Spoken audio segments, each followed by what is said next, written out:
Hello বন্ধুরা, কেমন আছো সবাই? আশা করি সকলেই খুব ভালো আছো। ভিডিও শুরু করার আগে সবাইকে জানাচ্ছি শুভ নববর্ষের অগ্রিম প্রীতি ও শুভেচ্ছা। বড়দের আন্তরিক নমস্কার আর ছোটদের অনেক অনেক ভালোবাসা। নতুন বছর সবার খুব ভালো কাটুক। আরও একবার শুভ নববর্ষ সবাইকে। আজকের ভিডিও তাহলে চলো শুরু করি। আজকের ভিডিওতে আমি শেয়ার করব বিয়ে বাড়ির থেকেও বেশি স্বাদে কীভাবে বাড়িতেই পহেলা বৈশাখের মাটন রান্না করে সবাইকে তাক লাগিয়ে দিতে পারে। চলো তাহলে আজকের রেসিপি শুরু করা যাক। সম্পূর্ণ রেসিপিটা দেখতে থাকো, আশা করি তোমাদের খুব ভালো লাগবে। প্রথমে মাটনটা ধুয়ে নেব।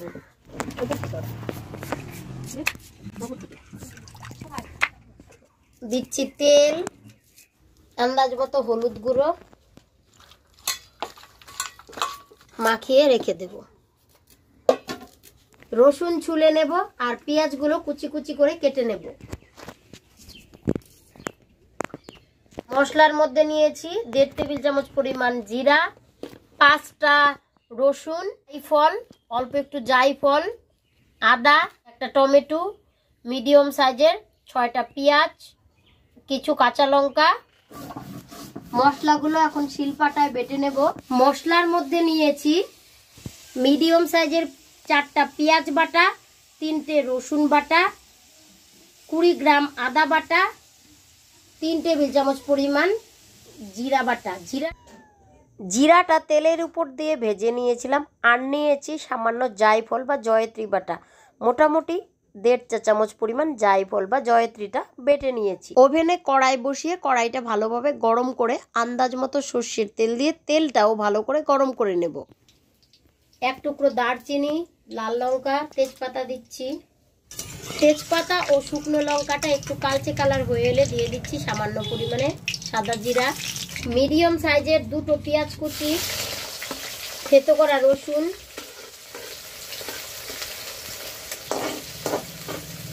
বাটা মশলাগুলো দিয়ে দিচ্ছি। পেঁয়াজ বাটা, আদা বাটা, জিরা বাটা, রসুন বাটা, জায়ফল, জয়ত্রী। সঙ্গে দিচ্ছি গোটা রসুন, লঙ্কা চেরা, আন্দাজ মতো দিচ্ছি লাল লঙ্কার গুঁড়ো। মটনটা আগেই হলুদ দিয়ে মাখিয়ে রেখেছিলাম, এবার অল্প পরিমাণে হলুদ গুঁড়ো দিচ্ছি। টেবিল চামচে মেপে দিলে লাল লঙ্কার গুঁড়োটা কিন্তু 500 গ্রাম মটনের জন্য আমি 3 টেবিল চামচ পরিমাণ দিয়েছি। থালাটা ধুয়ে 1/2 কাপ পরিমাণ জল দিয়ে দিচ্ছি। মশলাটাকে 3 থেকে 4 মিনিট সময় নিয়ে কষিয়ে নেব।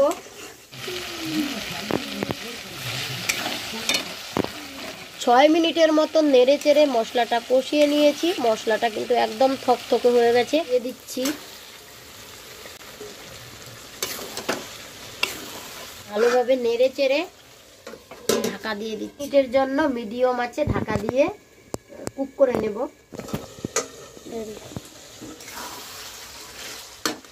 ভালোভাবে নেড়ে চেড়ে আবারও 1 মিনিটের জন্য ঢাকা দিয়ে দিচ্ছি। 1 মিনিট পরে পরে ঢাকনা খুলে নেড়ে চেড়ে 10 মিনিটের জন্য কষিয়ে নেব। পুরো 10 মিনিট কষিয়ে নিয়েছি। এবার কিন্তু ঢাকনা খুলেই আরও 10 মিনিটের মতন কষিয়ে নেব। নেড়ে চেড়ে কেটে রাখা আলু, টমেটো আর কাঁচা লঙ্কা চেরা দিয়ে দিচ্ছি। ঢাকনা ছাড়াই নেড়ে চেড়ে আরও 15 থেকে 17 মিনিট সময় নিয়ে কষিয়ে নেব। অবশ্যই নেড়ে চেড়ে কষাতে হবে যেন কোনোভাবেই কড়াইয়ের তলায় লেগে না যায়। টোটাল 45 মিনিট সময় নিয়ে মটনটাকে কষিয়ে নিয়েছি। মটনের কালারটা দেখো চেঞ্জ হয়ে গেছে আর দেখো একদম তেল ছেড়ে দিয়েছে, তার মানে মটন ভালোভাবে কষানো হয়ে গেছে। আর এদিকে ওভেনের উল্টো দিকে দেখো কড়াইয়ের আন্দাজ মতো জল একদম ভালোভাবে ফুটিয়ে নিয়েছি। মাটনটা 45 মিনিটের মতন সময় নিয়ে কষিয়ে এবার আন্দাজ মতো লবণ দিয়ে দিচ্ছি। আমি 2 টেবিল চামচ পরিমাণ লবণ দিয়েছি। লবণটা দিয়ে আরও 2 থেকে 3 মিনিটের মতো নেড়ে চেড়ে কষিয়ে নেব। এইভাবে মাটন বা চিকেন যাই রান্না করা হোক, কষানো হয়ে গেলে তার 2-3 মিনিট আগে লবণটা দিয়ে আবারও একটু কষিয়ে নিলে তরকারির কালারটাও যেমন ভালো আসে, খেতেও কিন্তু একটা আলাদা রকম টেস্ট হয়। আমি যে মাটনটাতে জায়ফল বা জয়ফলটা দিয়েছি না, সেই জন্য দেখো মাটনটা কষানো হয়ে গেলে কত সুন্দর কালার এসেছে। আর শুধু কালারটাই সুন্দর না, জায়ফল বা জয়ত্রীটা আন্দাজ মতো দিলে না একদম বিয়েবাড়ির মতন মাটনটা হবে, নরম আর টেস্টি। অবশ্যই সেই ক্ষেত্রে গরম জলটা দিতে হবে। মাটন রান্নায় কষানো হয়ে গেলে তারপর লবণ অ্যাড করে আরও 2-3 মিনিট কষিয়ে নিতে হবে। দিতে হবে আন্দাজ মতো জায়ফল বা জয়ত্রী আর ফুটন্ত জল। তবেই কিন্তু বাড়িতেও মাটন রান্না করলে একদম বিয়েবাড়ির মতন টেস্ট হবে, আর মাটনগুলো কিন্তু একদম নরম হবে, সবাই চেয়ে খাবে। এবার কিন্তু ফুটন্ত জলটা মাটনে দিয়ে দিবে। ফুটন্ত জলটা ঝোল হিসেবে দিয়ে নেড়ে চেড়ে ওভেনের আঁচটা হাই রেখে 10 থেকে 12 মিনিট সময় অবশ্যই মাঝে মাঝে নেড়ে দিতে হবে। 13 থেকে 14 মিনিট সময় নিয়ে ফুটিয়ে নিয়েছি। দেখো টকবগিয়ে ফুটছে।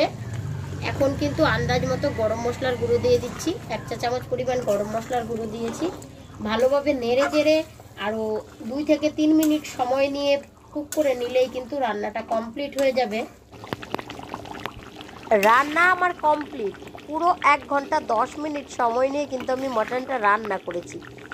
দেখতেই বুঝতে পারছো নিশ্চয়ই যে কীরকম হবে খেতে। শুধু দেখতে সুন্দর না, খেতেও কিন্তু দারুণ টেস্ট। 100% গ্যারান্টি দিচ্ছি। এইভাবে মাটন রান্না করে যাকেই খাওয়াও না কেন তোমার প্রশংসা করবি। তাহলে আর দেরি কেন, এই পহেলা বৈশাখে সেম ভিডিও ফলো করে বাড়িতে খাসির মাংসটা ঠিক এইভাবেই রান্না করে দেবে।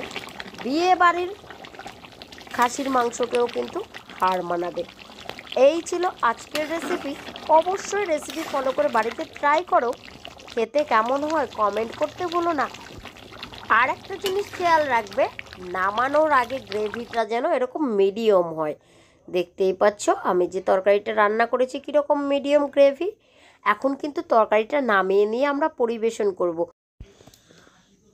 বাড়িতে রান্না করে খেয়ে মাটনটার টেস্ট যদি তোমাদের ভালো লাগে তো অবশ্যই চ্যানেলটাকে সাবস্ক্রাইব করে পাশে থাকা বেল আইকনে ক্লিক করে দিও, পরবর্তীতে এরকমই নতুন নতুন ভিডিওর আপডেট সবার প্রথমে পেতে। আজ তাহলে এখানেই শেষ করি। দেখা হচ্ছে পরের রেসিপিতে। নতুন বছর সবার খুব ভালো কাটুক। আরও একবার শুভ নববর্ষ সবাইকে।